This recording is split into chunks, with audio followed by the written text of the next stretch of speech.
भी एजुकेटर हो अपने मॉक टेस्ट बना रहे हैं, ठीक है, बट उनके पास कोई प्रीवियस बेस नहीं है जिसको देख के वो लेवल डिसाइड कर सके। हेलो दोस्तों, कैसे हैं आप सब लोग। वीडियो स्टार्ट करने से पहले हम संडे को लाइव आने वाले हैं, जो भी उसमें आपको क्वेश्चन डिस्कस करवाना है, जो भी आपको पूछना है, वो इसी वीडियो कमेंट में कर दीजिए Q&A करके, ठीक है, वो डिस्कस कर लेंगे। सेकंड, हमारी आने वाली क्लासेस, हमारी आने वाली फ्यूचर वीडियोस के बारे में छोटी सी इंफॉर्मेशन वो वीडियो के लास्ट में मिलेगी, ठीक है। तो वीडियो स्टार्ट करते हैं।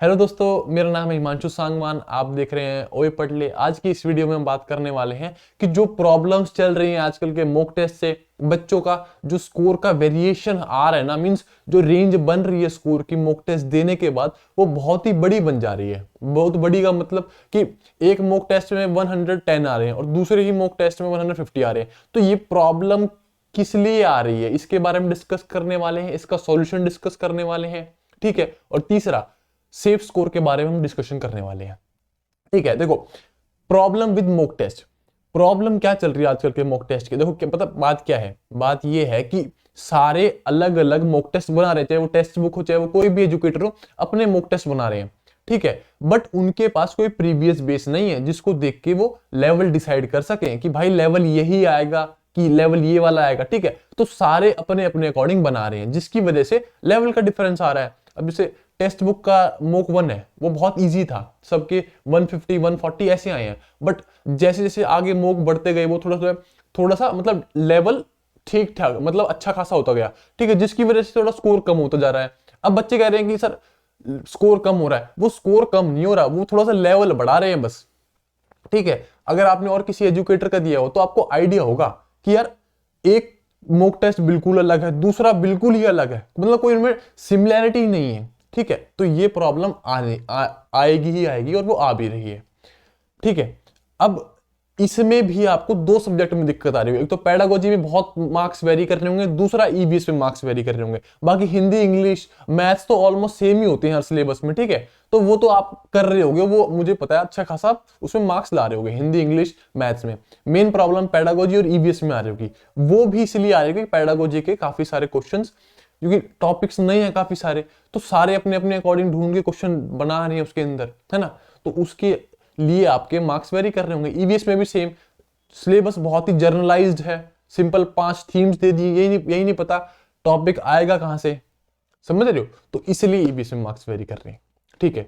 तो मेरा एक सुझाव ये रहेगा कि जो ये मॉक्स के मार्क्स आ रहे हैं आप पे, जो मॉक के मार्क्स आ रहे हैं, जितने भी आ रहे हैं, ठीक है, तो उन पे रिलाय कम करो, सबसे कम रिलाय करो उन मार्क्स पे, ठीक है।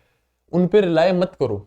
अगर आपको लग रहा है कि यार 130 आ रहे हैं, मेरे 135 आ रहे हैं, तो उसको स्कोर ना देखते हुए बस आप वो देखो कि जो टॉपिक्स आपने कर लिए क्या अभी भी गलत हो रहे हैं कि नहीं हो रहे। अब इसका मतलब ये भी नहीं है कि 110 आ रहे हैं तो आप खुश होते हुए घूम रहे हो, नहीं। एटलीस्ट 130 तो आपके आने चाहिए सबके, 130, एटलीस्ट 130 आने चाहिए सबके आपके, ठीक है। 130 एक अच्छा खासा स्कोर है, ठीक है। अब बात ये है, अब देखो तीसरी बात मैं बताता हूं आपको।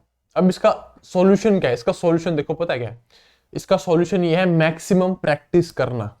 चाहे वो कहीं भी मॉक हो रहा हो, चाहे वो टेक्स्ट बुक पे हो रहा है, फिर कहीं भी कोई भी एजुकेटर आपको फ्री मॉक प्रोवाइड कर रहा हो, कोई भी कहीं पे भी मॉक हो रहा हो, वो जाके दो, वो रजिस्टर करके वहां पे दो उस मॉक को, ठीक है। जब तक मैक्सिमम टाइप के क्वेश्चन आपकी नजरों के आगे से निकलेंगे नहीं ना, जब तक आप हर टाइप के क्वेश्चन देख ना लोगे, जब तक आपको कॉन्फिडेंस फील नहीं होगा।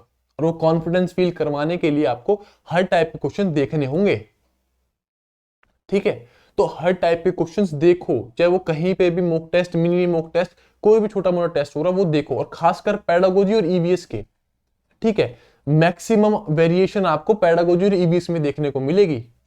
मैथ, हिंदी, इंग्लिश, इनमें छोटे मोटे वही पर्यायवाची पूछ लेंगे, फॉर्मूला थोड़ा चेंज कर देंगे, है ना, और एंटोनेम पूछ लेंगे, इनमें वही सेम चीज रहेगी, बस जो वेरिएशन आएगी वो पेडागोजी और ईवीएस में आएगी, ठीक है। समझ रहे हो बात। तो जहां पे आपको क्वेश्चन मिल सके ना पेडागोजी और ईवीएस के, मैक्सिमम प्रैक्टिस करो, मैक्सिमम जितना हो सके, उनको छोड़ो मत, ठीक है। और ये जैसे मैंने स्ट्रेटेजी वाली वीडियो में डिस्कस किया है कि अभी आपका मेन फोकस प्रैक्टिस पे होना चाहिए, प्रैक्टिस। जो कंटेंट पढ़ लिया ठीक है, छोटा मोटा पढ़ते रहो साथ ही साथ, बट मेन फोकस प्रैक्टिस पे। लाइक अगर 8 घंटे पढ़ रहे हो तो 5 घंटे तो प्रैक्टिस करनी है, चाहे वो हिंदी की, इंग्लिश की, पेडागोजी की, ईवीएस की, मैथ्स की, किसी की भी हो, प्रैक्टिस करनी है। क्लियर है बात। चलो सॉल्यूशन बता लगा, क्या सॉल्यूशन है।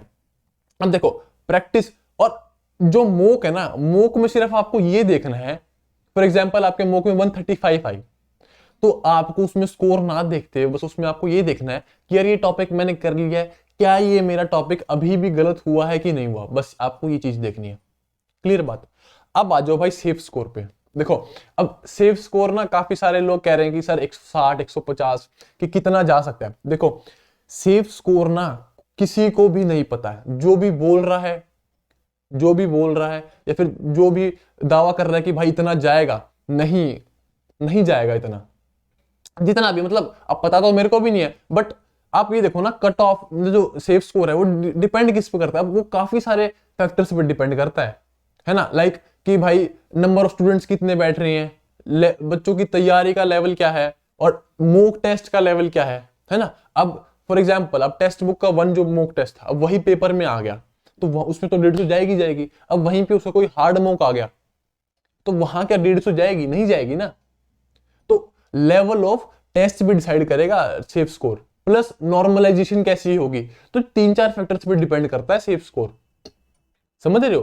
तो सिर्फ ये कह देना कि भाई 160 150 जितनी भी जाएगी, नहीं, आपका मेन फोकस सिर्फ आपकी बेस्ट तैयारी पे होना चाहिए, बेस्ट तैयारी। सेफ स्कोर जितना भी है उसको छोड़ो, जिस सेफ स्कोर जितना भी रहने वाला है उससे कुछ होने वाला नहीं है, ठीक है। आपका फोकस मेन होना चाहिए बेस्ट तैयारी, कि भाई मेरी Hindi complete, English complete, math complete, pedagogy के मैंने मैक्सिमम क्वेश्चन प्रैक्टिस किए, ईवीएस के मैंने मैक्सिमम क्वेश्चन प्रैक्टिस किए, बस फोकस ये। अब देखो थोड़ा सा अंदाजा लगाना आसान हो जाता अगर इसका कोई प्रीवियस पेपर होता, बट अब थोड़ा पैटर्न ही बिल्कुल बदल दिया गया है, तो अंदाजा न लगाना, कोई भी तुक वाली बात बैठती नहीं है, ठीक है। अब वो एक वाइल्ड गेस लगा देना कि भाई 160 जाएगी 150 जाएगी, अब उससे फिर बच्चों को डराने से कोई मतलब है नहीं मेरा, है ना।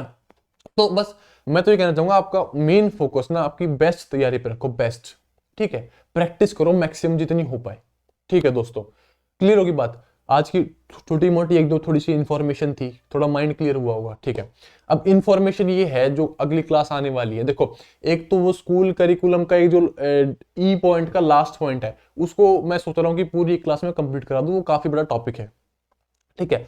बाकी अगर आपकी और कोई भी रिकमेंडेशन हो, चाहे मैथ्स में हो या फिर पेडागोजी में, अब मेरे को इंग्लिश मत कराने को बोलना कि भाई सर इंग्लिश करा दो, अब वही है ना, जो मेरे को खुद ही नहीं आती मैं कैसे करा दूं, समझ रहे हो। अब मेरे को मैथ्स का आप कोई टॉपिक बोलो करा दूंगा, पेडागोजी कोई भी टॉपिक बोलो करा दूंगा, ठीक है।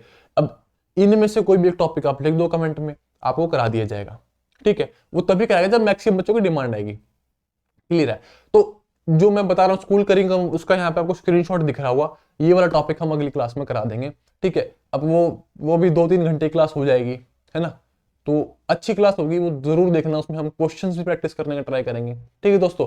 चलिए दोस्तों आपसे मिलते हैं अगली क्लास में, तब तक के लिए जय हिंद, वंदे मातरम, राम राम। अगर और कोई भी फीडबैक हो, अगर और कोई भी क्वेरी हो, वो कमेंट में लिख दिया करो जरूर, ठीक है, और रिप्लाई आपको मिल जाएगा, कोई भी दिक्कत वाली बात है नहीं, ठीक है दोस्तों।